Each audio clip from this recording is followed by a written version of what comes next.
All right, guys, I just finished getting through half the chapter with you all, so I don't have anybody helping me today. It's not going to be one of my better recording efforts. You're going to need to open up the chapter on your iPads. Please do so now so that you can follow along, because you won't be able to read the board obviously very well. When I write on the whiteboard, which I'm going to do a fair amount of, I'm going to write very large so that you can read it as best as possible from back there.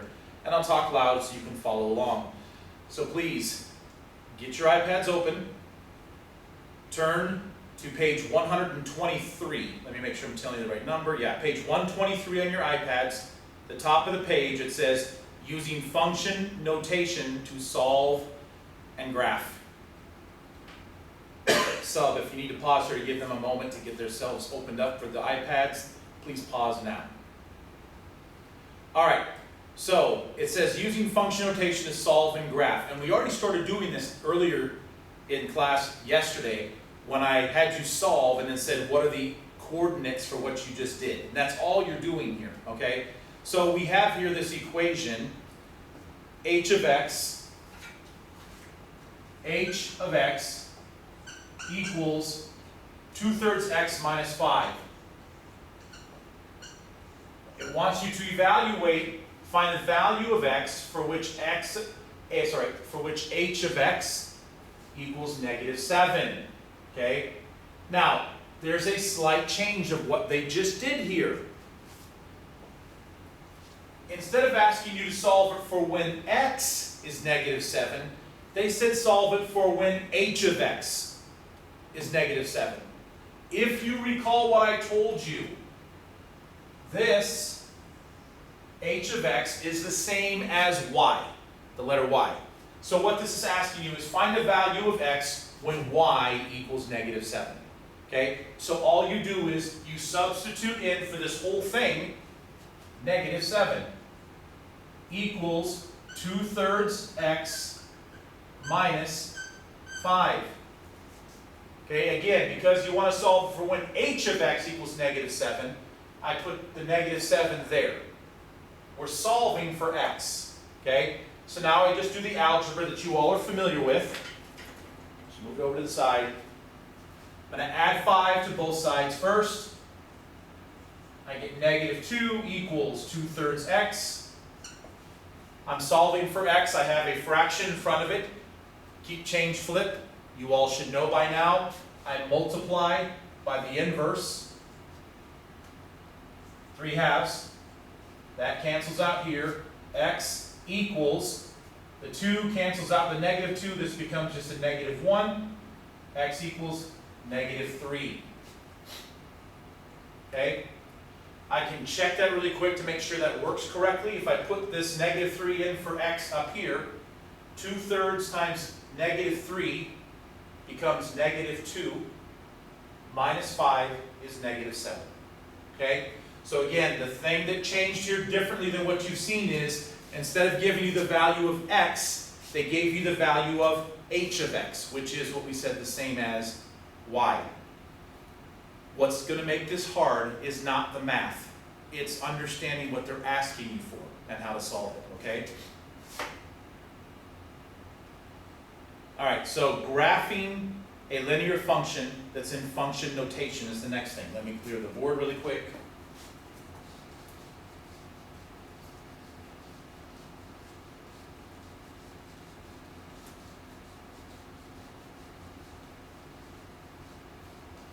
Go. All right. So, again, graph. This is again on page 123, midway down, example 4. Graphing a linear function in function notation. So graph f of x equals 2x plus 5. Okay, so we have this function. F of x equals 2x plus 5. And they want us to graph it. Now, they said make an input-output table. You can do it as an input-output, or you can do a t-table, like we've already done. I'm going to do it as a t-table. I like t-tables better, right? So with your t-table, because we're going to want to eventually graph it, I'm going to have my x on the left, and then my f of x, which is the same as y, on the right. And now I'm going to make a table. Now, when I go to make this table, you're making up the numbers. Okay? If you're looking at the page, you might be saying, well, where did they get those values for x? They made them up. Because at the end of the day, you're going to graph this and just draw a line. And so whatever numbers you make up is what you do to help graph it. I like the numbers they chose. Go small. Okay? And that way, you don't end up with having to make a large graph, like counting to 10 or 20 or higher. Stay small if you can. So they started with x is negative 2. Actually, let me alter this table to match more like what we did. The equation is 2x plus 5. And then f of x, which is our y, is over here. So 2 times negative 2 plus 5. 2 times negative 2 is negative 4, plus 5 is 1. Okay? Then they went to negative 1. 2 times negative 1 plus 5. 2 times negative 1 is negative 2 plus 5 is 3. Okay, then they went to 0. I'm going to sneeze in a second. 2 times 0 plus 5 equals 5. That was good. All right. 1. So 2 times 1 plus 5. 2 times 1 is 2 plus 5 is 7. And then they chose 2. 2 times 2 plus 5 is 9. So now if we're going to graph this, you have your ordered pairs right there. You have negative 2, 1, negative 1, 3, 0, 5, 1, 7, and 2, and 9. And you just graph these points and draw a line. I'm debating right now whether I do that because it's going to involve a lot of maneuvering. I don't think I'm going to. You guys can work with each other to graph these. You're going to have a problem. You're going to do it yourself anyway. Okay? All right, so that's that problem.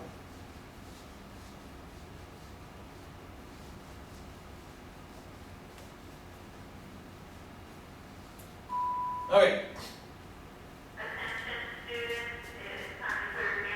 Here's what that graph looks like. If you took the time to graph it, okay, there's what that graph looks like with your ordered pairs. So again, when you go to graph a function, you make up the numbers and then graph those points as they come about. So monitoring progress, here's your chance to do it now yourselves. Okay? 4 through 8. That's a lot of graphing. I don't think I want you to graph all 3 of those, although graphing practice isn't bad. I am going to have you graph. Let me think. Let's make one easy and one hard. 6 and 8. So you're going to do number 4, 5, 6, and 8. We'll throw out number 7. 4 and 5 you're just going to solve. 6 and 8 you're going to graph. Okay? Creating a t-table or input-output table, whichever one you want to go. Okay? So my substitute, please pause at this moment. Give the kids time to complete these problems. Again, you need graph paper. All right. So number 4 says f of x equals 6x plus 9. It wants you to solve it when f of x equals 21. Again, this is f of x. So put in 21 for it. 6x plus 9. And now just solve. Okay, so subtract 9. I have 12 equals 6x. Divide by 6. X equals 2. Easy. Just don't get confused. If they give you x, then you solve for this. If they give you f of x, then you solve for x. Number 5, our function is g of x equals 1/2 x plus 3. Okay? Evaluate it when g of x equals negative 1. So put that in for g of x. Equals 1/2 x plus 3. And just solve for x. Subtract 3. Negative 4 equals 1/2 x. Then I'm just going to times by 2 to move the fraction. x equals -8. That's it for that. Those are easy. Okay? The only confusing part is making sure you're putting in for g of x and not x. Some of you are going to stick in -1 here at x and you're going to be wrong. It said g of x equals -1. Alright, then we need to graph. I gave you 2 to graph.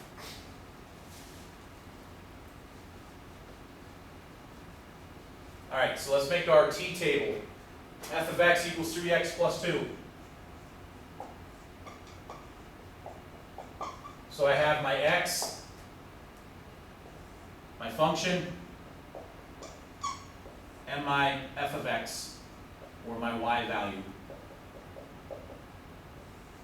And then just pick numbers. I told you, and then this holds to these linear functions, they did 5 choices to graph. You don't need to do 5. 3, you could do it with 2. I do it usually with 3. It helps line up your ruler better to make a nice straight line. I'm going to do 3. And I'm going to choose 3 easy numbers. I'm going to choose -1, 0, and 1. That's it. Okay? You can do more, but that's just more work, unnecessary. So I put in -1 for x. 3 times -1 plus 2. 3 times -1 is -3 plus 2 is -1. 3 times 0 plus 2. 3 times 0 is 0 plus 2 is 2.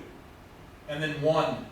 3 times 1 plus 2. 3 times 1 is 3 plus 2 is 5. So now I have my 3 points. I have -1, -1, 0, 2, and 1, 5. Okay? You graph those 3 points on the coordinate plane and then draw a straight line. And that's it. So, pause for a moment. If someone has this graph already held up and it's correct based on what I've shown, please share your graph with your class and make sure you guys are on top of graphing. Graphing's the harder part. Pause now. All right. And so then the other one I gave you with not just a fraction, but a negative fraction. Oh, that's just amazingly awesome. Makes me very happy because it hurts you. We only hurt the ones we love. All right. So our function is f of x, h of x equals -3/4 x minus 1. Okay, so I write that in here, -3/4 x minus 1. Now, when you go to pick your numbers to graph, you need to be a little wise and understand number manipulation to make this easier. Because if you pick just the number 1, for instance, and plug that in for x, you'd have -3/4 times 1 is -3/4 minus 1 is -1 3/4. And who wants to graph -1 3/4? I'm sure Marcus said he would, that's just because that's Marcus. But forgetting what Marcus said, choose numbers where you can get rid of the fraction. So with a denominator of 4, I'm choosing -4, 0, and 4. Okay? 0 gets rid of it altogether, of course, and these two, 4 and -4, get rid of the denominator when you multiply. So I have -3/4 times -4 minus 1. It's a lot of negatives going on there. -3/4 times -4 becomes +3. Okay, because the 4's cancel out. And the pluses, the two negatives become positive. I have 3 minus 1, which is 2. For 0, -3/4 times 0 minus 1. Obviously, -3/4 times 0 is just 0. Minus 1 is minus 1. Lastly, I have 4. -3/4 times 4 minus 1. This becomes -3 on top. The 4's cancel. Minus 1 is -4. So now I have my 3 points. I have -4, 2, 0, -1, and 4, -4. Those are my 3 points. Okay? It's going to look something like this. -4, 2 will be up here somewhere. 0, -1 will be here. And 4, -4 will be here. You'll have a line that looks something like that. All right, let's finish off this chapter.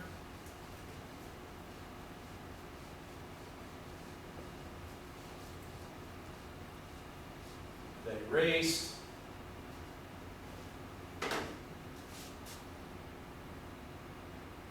Solving real life problems. Hey, let's solve some real life problems. Some of you have some real problems. Let's solve them with math.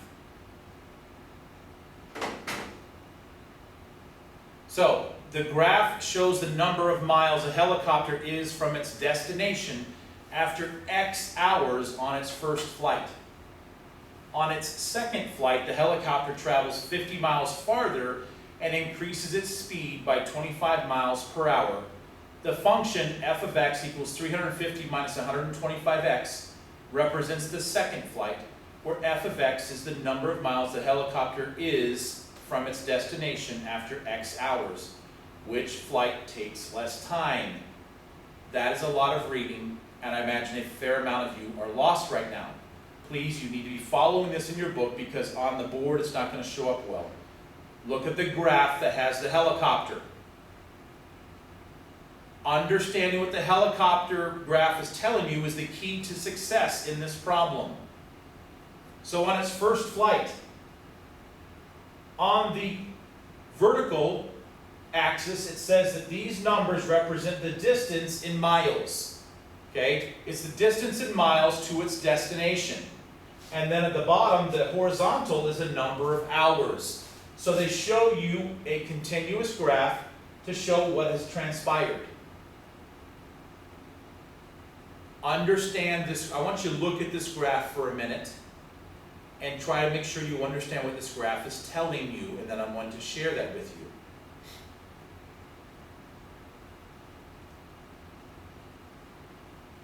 So here's what happens. At 0 hour, it was 300 miles away. And then, as you look, as it went by, it crossed right there. At 1 hour, it was now 200 miles away. At 2 hours, it was 100 miles away. And then at 3 hours, it arrived at its destination. So it took, from 300 miles, it took 3 hours to get there. You should be able to kick that thought up in your mind. How fast was it traveling? If it started out 300 miles away, it took 3 hours to get there. The easy math there is traveling at 100 miles per hour, right? All right, so now we have on its second flight, it traveled 50 miles farther and increased its speed by 25 miles per hour. So then this function f of x equals 350 minus 125x represents the new norm for this flight. So now I want you to know which flight takes less time. So what we have to do is we have to make a t-table for the function, okay, or an input-output table. And so you can see here, I'm not going to recreate the table on the board because it's already on the page. They took the graph, f of x equals 350 minus 125x, and they did this input-output table. At 0 hour, the helicopter is 350 miles away, which is what it says, 50 miles further. But then it's traveling, we said it was 100 miles an hour, now it's traveling 125 miles an hour. So now when you plug in 1, you get 350 minus 125 times 1, which is 225. Plug in 2, that's 350 minus 250, and you get 100. You plug in 3, you get 350 minus 375, which is negative 25. It's okay, it's negative. You can't go negative miles distant, but you can graph to help answer the problem. So as you look here, here's what that graph looks like now. Look down below. You started at 350 at 0. Here's 225 at 1 hour. Here's 100 at 2 hours. And then 3 hours is down here at negative 25. But they stopped the graph because you arrived at your destination here. So which flight was faster? The first or the second? Well, we looked back at the first graph, and that graph we already said you arrived, took you 3 hours to get there. You would go back to the next graph though, and you see that you actually arrived slightly ahead of that. Okay, 2 hours and 45 minutes, let's say. Whatever it is, you know that flight was faster. And it makes more sense if you understand the equation. 350 minus 125x, the 125 represents the miles per hour. You should figure if you're going 125 miles per hour, you should arrive faster than if you're going 100 miles an hour. That just makes sense. Let me see what the monitoring progress is.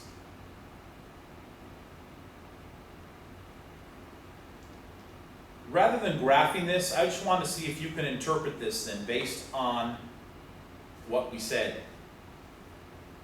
So now, here's our new function for the same problem with the helicopter. Let f of x equal 250 minus 75x. That represents the second flight.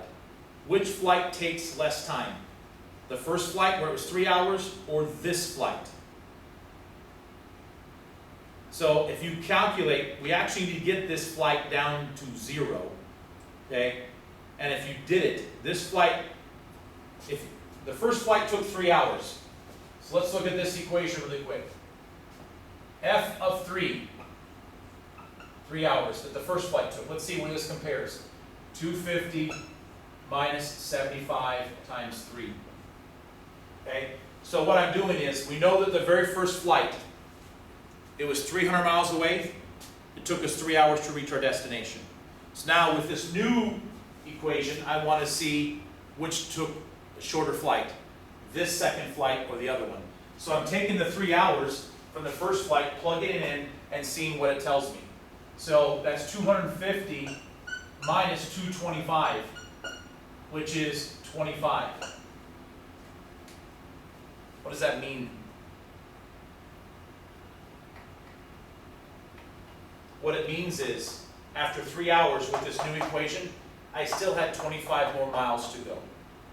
So the first flight took less time. After 3 hours, it had arrived. For this equation, after 3 hours, I still had 25 more miles to go. What I would say now is, if there's a couple of you that get this, what I just explained, and some of you are a little confused, pause now and explain it to the group to see if you get them to understand. All right? This is a little bit more of a trickier part of this whole section. Other than that, this is the end of the chapter. Okay? So you're going to watch this tomorrow and then work on your homework.